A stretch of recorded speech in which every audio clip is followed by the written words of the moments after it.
ইতিমধ্যে আমরা আছি আমাদের গফরগাঁওয়ের ঐতিহ্য পাটক্ষেত। পাটক্ষেতটা বিশাল বড়। আর পাটক্ষেতের দৈর্ঘ্য আছে প্রায় কত দূরে গভীরতা খুব কম, কারণ এখন পর্যন্ত একটা নারী আর পুরুষ আসে নাই। তবে আশা করি দু একদিনের ভিতরে ঈদ যেহেতু, তো একটা দুটা নারী অবশ্যই পাবো আমরা এখানে।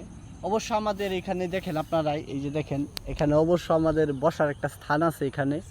এখানে আমরা বসতে পারি।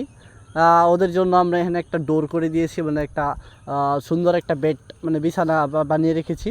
অবশ্যই তাদেরকে আমরা এখানে মানে বসাতে পারবো।